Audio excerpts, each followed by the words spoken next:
Welcome to Redefining Riches, an abundance mindset mini course. And too often we focus on defining riches by what we don't have, say money, or other things that we'd like to point at that we say, oh, I'm not rich because I don't have this, or I don't really feel abundant because I don't have that. But rather, we should be looking at what we do have, and we do have the ability to create. And it's that focus that holds us back when we're focused on what we don't have.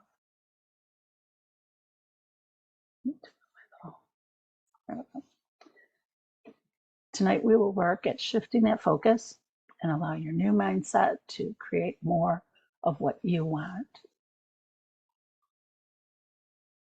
I'm Gwen Peterson, creator of Insights and Eliminations, and I'm also an author, conscious channel, spiritual teacher, and I've been doing that over the last 30 some odd years, and I'm still faced with moments of financial uh-ohs.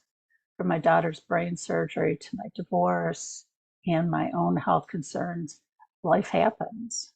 How we handle those life hiccups is the difference between financial freedom or stress and anxiety over the future. I have a formula that works, and I'm going to share it with you tonight. So if you need some pen and paper, you might want to run and get that real quick.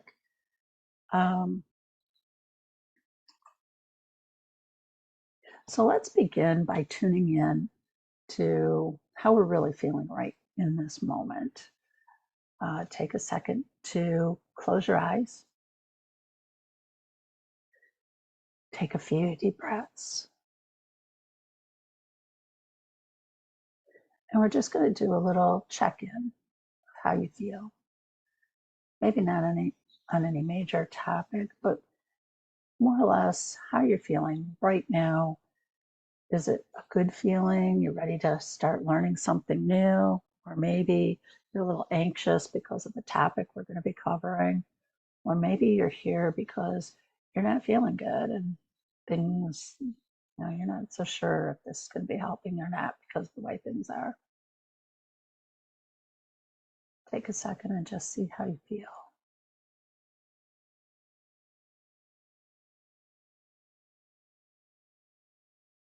Okay, now what I'd like for you to do, and I'm going to have to see if using the share screen like this, I can see your chats. What I want you to do is in the chat room, I would like for you to share where you're at with it. Are you an A, a B, or a C? A is, you feel pretty good. You're looking forward to learning something new. Or B, you're a little anxious, partly because of the topic. Or C, you're just really feeling like you're kind of over your head on things. And bear in mind, there's no right or wrong answers on this, okay? It's just me getting to feel how you feel, see where you're at with it, and, kind of gear our conversation in that direction. All right. Good. Thank you. Thank you for getting that feedback on there. All right. So let's move forward. How we feel is an indicator of what we're creating. You may have heard this before, but we're going to focus in on this a little bit so that you can feel comfortable with the topic. So we can't be abundant if we don't feel abundant. And that is often easier said than done, right? It's hard to be all happy-go-lucky when we're not feeling happy and go lucky. And again, as we move through this, I'm hoping to help you shift all that. But remember, feelings do come first in all of this. And we've been taught from the beginning that way we feel is based on our circumstances. If things aren't going well, then we're feeling bad. If things are going really well, we feel really good. But if we could start to flip that around and really start to look at our feelings as more of an indicator of which direction we're going with things, okay, that, let's look at thoughts or things, okay, not art of allowing, but the law of attraction, if you will. A lot of times we hear the thoughts are things, thoughts equal creation. A lot of times we leave that middle piece out, the feelings section here, where the feelings are the energy. It's the mojo, if you will. It's the magic wand that makes things go, because things in and of themselves really don't have a plus or a minus to them. We attach a feeling to it, and those feelings are often in the form of thoughts. So notice how you feel more often. The law of attraction says like attracts like, and emotions are your warning bell of what you're creating, or better yet, what you're not creating. Emotions also tell you if you're in alignment with universal energy. You can call it God energy, all that is, however, whatever label you have for that supreme being of energy, the thing that creates. But when you're in alignment with that, you're going to feel good. Okay. And that energy has the unlimited ability to create. And that's what you want to tap into. So when you're using your emotions, that's how you're making that connection. So when you feel good, you can be in a space where you let spirit guide you in what action you need to take, if any. But when you don't feel good, that's when you need to stop, take a hard look at the thoughts you were holding at the time that you weren't feeling good, and realize that those thoughts are not in alignment with the thing that you want. And so shifting up those thoughts to a better feeling place will help to ignite your creations, okay, the creating ability that you have.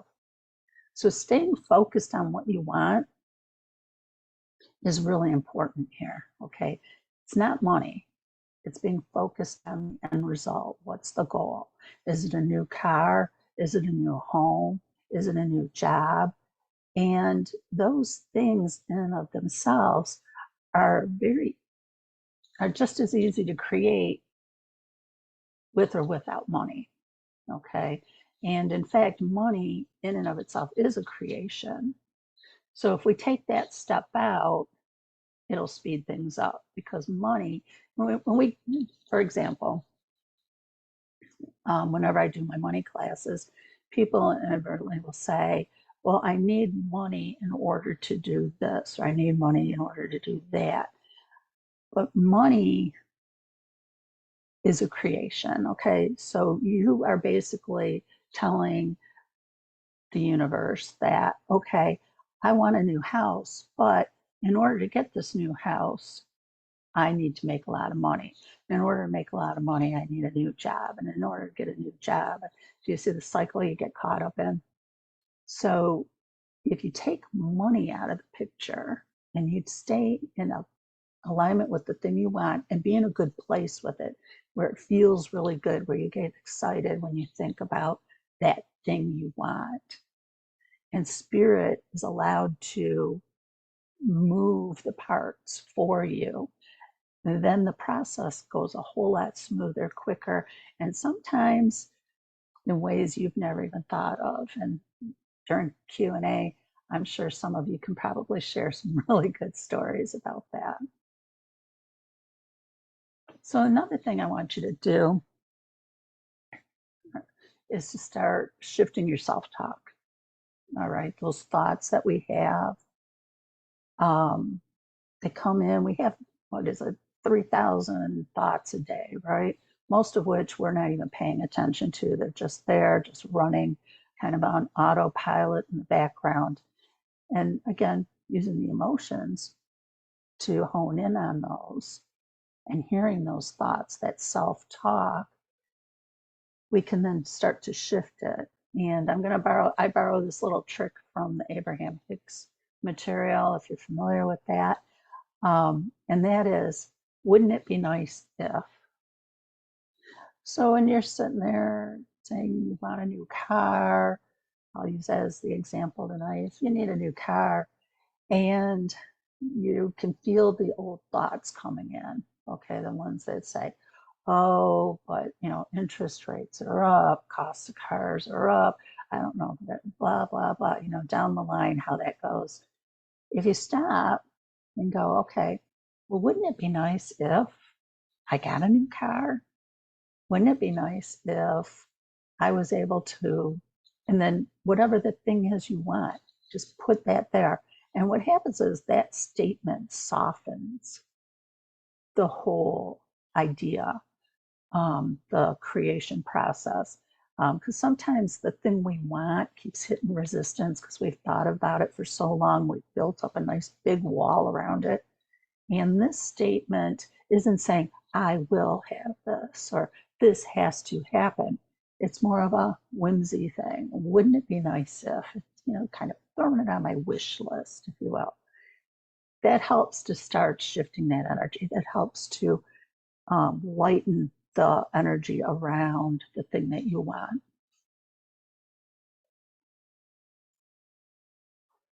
So begin working with these tips and you'll begin to see abundance showing up in your life. And I'm talking not just money, I'm talking all kinds of things, all right? Because as you start to maybe make notes to yourself of the things you really want, and maybe why, you can even throw in why and really energize it from that standpoint. You're going to start to see things start to move and happen. Little universal winks of abundance will show up. You might find a $5 bill over here. Someone buys you lunch over there. Just little indications that the energy is shifting and it's starting to shift in a way that you want it to. And in that moment, if you can kind of stop and acknowledge it for what it is, that it's evidence of your abundance that's shifting, and give it some gratitude energy, you're going to start to see more. You'll start a whole cycle with that. So let's recap. You're going to notice how you feel more often. All right. And I'm going to go there. Meditation's the best way to start that process, taking a little time in the morning to kind of check in like we just did. Checking in, how you feeling, what's going on, what are your goals for the day, where are you at with that, how do you feel about that. It really starts to energize your day. So if you start your day that way, and then in the course of your day, you just kind of start to notice when you feel like you're slipping back into some not so good feelings, or if you run into somebody who does the infamous, you can't do that, or that's not possible, or whatever negative talk, you can stop and kind of inside, close your eyes if you can. If you can't, just kind of mentally tune out for a moment. Visit with the thoughts you're having. Shift them with a, well, wouldn't it be nice if I could prove that person wrong? Wouldn't it be nice if what they said isn't true? Shifting the thoughts. And then focusing back on what you want. Because those kind of conversations you get into with somebody where they're pointing out all the reasons this can't work. So you stop, you shift out of that downward spiral, if you will, and then focus back on what it was you wanted, the thing that maybe you were trying to share with that person and they're just not going there with you. And then just focus back on it. And at the end of the day, kind of review all this again. Notice how you're feeling at the end of the day, shift up any thoughts that, might be lingering, and then focus back on what you want. And that's probably the best way to go to sleep, so that over the night, you can just let that energy simmer. And in the morning, you just wake it up and re-energize it again, and then start your day. I want to throw out real quick before I do Q&A that tomorrow night I'll be hosting a masterclass on abundance. It's called Rich Beyond Measure, master the path to abundant living. It'll start at 7 p.m. It's free. So if you want to go a little bit deeper, this one will be more of a half hour, 45 minutes type of talk. It's going to go a little bit deeper. give you a few more tips, a few more things you can work on. What you're going to do is learn some of my secrets of abundant living in the free masterclass. It'll be a way to identify your relationship with money so you can kind of feel where maybe some of the hot spots are. We'll talk about one of the things that you can do to change your scarcity mindset. We're going to talk some more about self-talk too, and maybe shift that around a little bit more and maybe cover some things you didn't know or didn't think of. And that'll have a Q&A as well. So I am going to put into the chat room the link to this class for you once I'm out of screen share. I usually don't use a slide presentation, and sharing it like this, I don't feel like I have as much ability to see you and interact as like I normally would if it didn't have the slides. So I'm trying something a little different. So let's move to Q&A time.